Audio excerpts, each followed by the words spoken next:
Dear students, good morning. मैं doctor Rozisha आज आपको यांत्रिक एकता के बारे में बताऊंगी।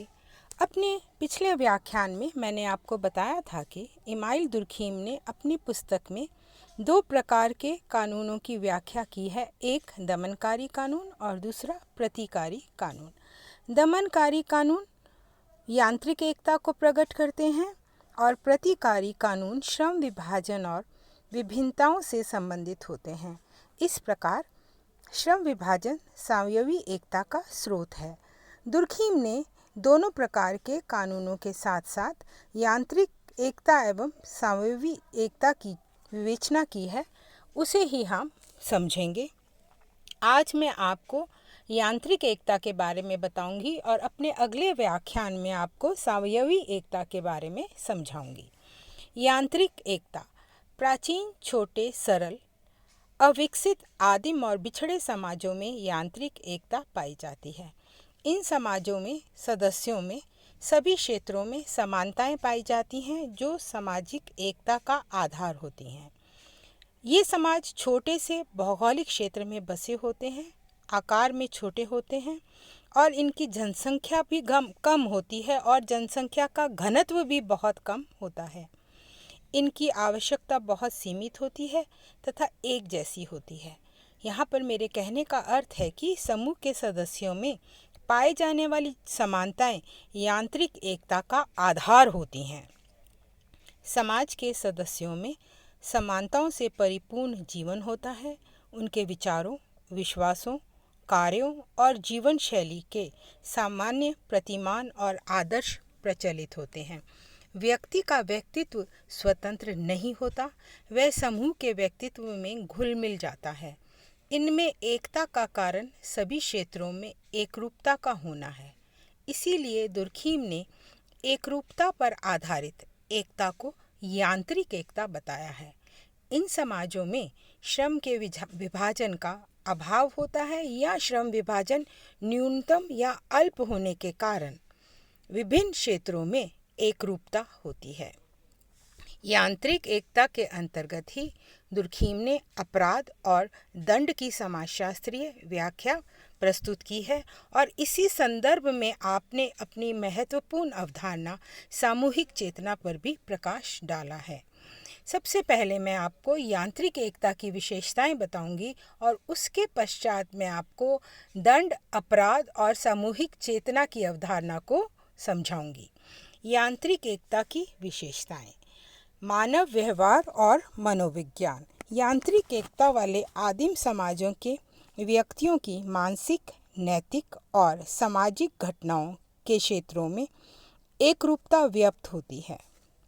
उनके विश्वास, धारणाएं, मत, तरीके, व्यवहार आदि सब कुछ एक जैसे होते हैं।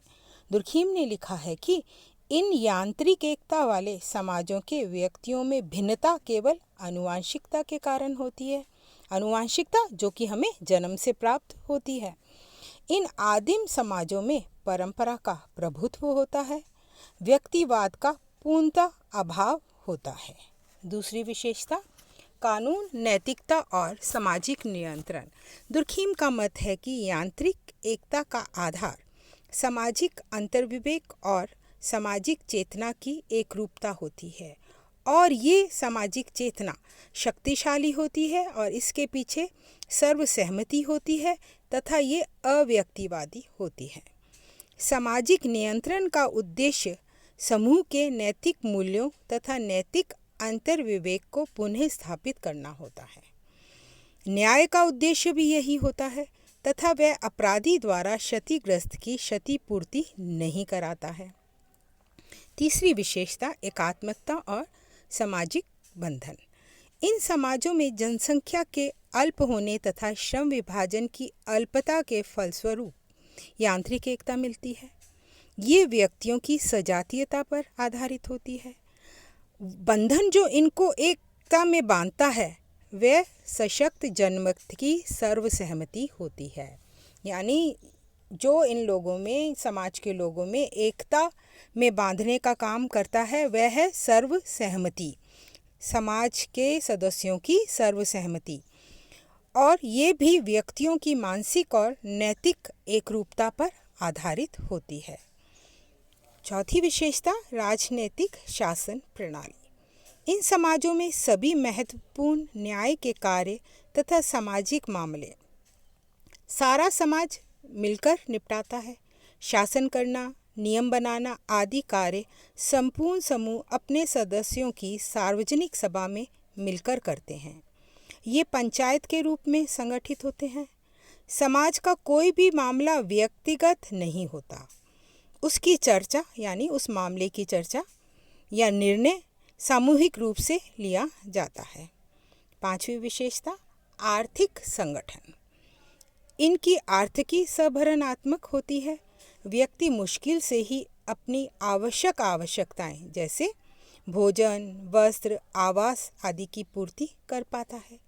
संपत्ति व्यक्तिगत न होकर सामूहिक होती है। विशेषीकरण का अभाव होता है। उत्पादन में श्रम विभाजन का अभाव होता है। सभी परिवार अपनी आवश्यकताओं की पूर्ति के लिए सभी प्रकार के कार्य करते हैं। वर्ग नहीं होते, सभी समान होते हैं। मालिक मजदूर के संबंध नहीं होते।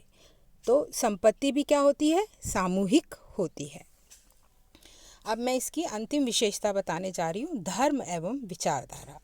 दुर्खीम ने अपनी पुस्तक में निष्कर्ष दिया कि इन आदिम समाजों में यांत्रिक एकता का एक मुख्य कारण धर्म एवं इनकी विचारधारा है। इन समाज के लोगों में अव्यक्तिक टोटेम शक्तियों में विश्वास होता है। ये टोटेम शक्तियाँ वह होती हैं जिन्हें ये पवित्र मानते हैं और ये सामूहिक होती हैं। टोटेम व्यक्तित्व और व्यक्तिवादिता से स्वतंत्र होती हैं। इनमें स्थानीय एवं जनजातीय भक्तिवाद मिलता है। व्यक्तियों में व्यक्तिता या व्यक्तिगत मामलों का का अभाव होता है और ये लोग इस पवित्र शक्ति में यानी टोटेम में विश्वास रखते हैं और ये विश्वास उनकी अभिव्यक्तियों में देखा जा सकता है।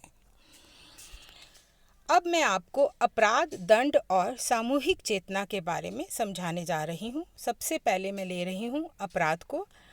अपराध दमनकारी कानून अपराध की व्याख्या करते हैं। अपराध समूह के सदस्यों को एकता के सूत्र में बांधने में सहायक होता है। दुर्खीम के अनुसार विरोधी भावनाएं एक दूसरे का विरोध करती हैं। इसी प्रकार समान भावनाएं एक दूसरे के प्रति व्यक्तियों को आकृष्ट करती हैं।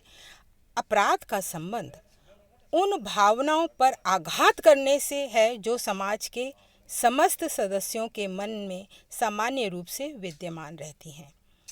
इन भावनाओं के प्रति सबके मन में समान आदर होता है। इन भावनाओं के आधार पर समूह के सदस्य परस्पर एकमतता अनुभव करते हैं, एकरूपता अनुभव करते हैं, एक मत होते हैं, परस्पर एक मत रहते हैं। अपराध इन भावनाओं पर आघात करके इस एकरूपता और एकमतता को नष्ट करता है। इसी कारण अपराध एक मत से विरोध भी किया जाता है, यानी सभी लोग अपराध का एक मत होकर विरोध करते हैं और उसके विरुद्ध सार्वजनिक आक्रोश जन्म लेता है। ये सामान्य आक्रोश समूह के सदस्यों की मानसिक एकता को स्थापित कर देता है। क्या कर देता है? ये जो आक्रोश होता है वह समूह के सदस्यों में मानसिक एकता को उत्पन्न कर देता है। दुर्खीम के शब्दों में ही अपराध उत्तेजित आत्माओं को एक दूसरे के निकट ला देता है और उन्हें एकाग्र कर देता है। दंड। जब कोई व्यक्ति समाज विरोधी कार्य करता है तो समाज उसे दंड देता है। दंड का उद्देश्य प्रतिशोध लेना होता है। इसे ऐसे भी कह सकते हैं कि जिस कार्य के लिए समाज दंड देता है वही कार्य अपराध कहलाता है। समाज का एक सामान्य मानसिक जीवन होता है जिसको दुर्खीम ने सामूहिक चेतना की संज्ञा दी है। जब समस्त व्यक्तिगत मन इस सामूहिक मन के अनुसार आचरण करते हैं तो समूह के सदस्यों में एक विशेष प्रकार का संगठन, एक विशेष एकता का दर्शन होता है। दुर्खीम के अनुसार समाज सामूहिक चेतना है जो प्रत्येक व्यक्तिगत आत्मा मतलब व्यक्तिगत चेतना के अंदर निवास करती है। इस सामूहिक चेतना के कारण लोगों में यांत्रिक एकता की उत्पत्ति होती है। सामूहिक चेतना या सामान्य आत्मा का निर्माण समूह के सामान्य आदर्शों और भावनाओं के आधार पर होता है। यांत्रिक एकता की उत्पत्ति समूह के सदस्यों में पाए जाने वाली समानताओं, अनुरूपता और सामान्य प्रवृत्तियों के द्वारा होती है। अपराध सामूहिक आत्मा का निर्माण करने वाली इन समानताओं पर आक्रमण करता है, जिसके द्वारा सामाजिक एकता और संगठन का निर्माण होता है। इस सामूहिक आत्मा का अस्तित्व व्यक्तियों की आत्मा या चेतना से पृथक होता है। दुर्खीम लिखते हैं कि हमारे अंदर दो आत्माएं होती हैं। एक उन अवस्थाओं से संबंधित है जो हम में से प्रत्येक के लिए व्यक्तिगत है और जो हमारी विशिष्टता को प्रकट करती है। किसको प्रकट करती है? हमारी विशिष्टता को प्रकट करती है। जबकि दूसरी उन अवस्थाओं से संबंधित है जो संपूर्ण समाज के लिए सामान्य है। प्रथम हमारे व्यक्तिगत व्यक्तित्व को व्यक्त करती है तथा उसका निर्माण करती है। दूसरी सामूहिक प्रकार की अर्थात समाज को व्यक्त करती है, जिसके बिना इसका कोई अस्तित्व नहीं है। एक सामूहिक आत्मा या सामूहिक चेतना की सफलता जो समानताओं का परिणाम है, यांत्रिक एकता को जन्म देती है। जब व्यक्ति समाज के मूल्यों या नियम या अपेक्षित समाज द्वारा अपेक्षित व्यवहार का उल्लंघन करता है तो वह कार्य दंडनीय है, जिसकी समाज कभी भी स्वीकृति नहीं देता है, बल्कि समाज उसका प्रतिशोध लेता है, उसे दंड का रूप ले लेता है, यानी वो प्रतिशोध दंड का रूप ले लेता है। आदिम समाज में दंड का उद्देश्य समाज के मूल्यों को पुनः स्थापित करना था, अपराधी को कुचलना है और अपराध तथा अपराधी दोनों का दमन करना है। दुर्खीम ने अपराध के विघटनकारी कार्यों के अतिरिक्त उसके अप्रत्यक्ष संगठनात्मक कार्यों पर भी प्रकाश डाला है। अपराध के किन कार्यों पर भी प्रकाश डाला है? संगठनात्मक कार्यों पर भी उन्होंने लिखा है। आपका मत है कि अपराध की उपयोगिता ये है कि इसके विरुद्ध समूह के लोग संगठित होकर इसका विरोध करते हैं। लोगों में मानसिक एकता शक्तिशाली हो जाती है और दंड सामूहिक अंतर विवेक को पुष्ट करता है। दुर्खीम का मत है कि अपराध की उपयोगिता ये है कि इसके विरुद्ध समूह के लोग संगठित होकर इसका विरोध करते हैं। लोगों में मानसिक एकता शक्तिशाली हो जाती है। सामूहिक चेतना, अभी मैंने आपको दंड के अंतर्गत भी सामूहिक चेतना के बारे में बताया। अभी मैं पुनः आपको इसको बताने जा रही हूँ। सामूहिक चेतना समाज का एक सामान्य मानसिक जीवन को व्यक्त करने का माध्यम है, जिसको दुर्खीम सामूहिक चेतना या सामूहिक मन की संज्ञा भी देते हैं। जब समस्त व्यक्तिगत चेतना इस सामूहिक चेतना के अनुसार आचरण करते हैं तो समूह के सदस्यों में एक विशेष प्रकार का संगठन, एक विशेष एकता का दर्शन होता है।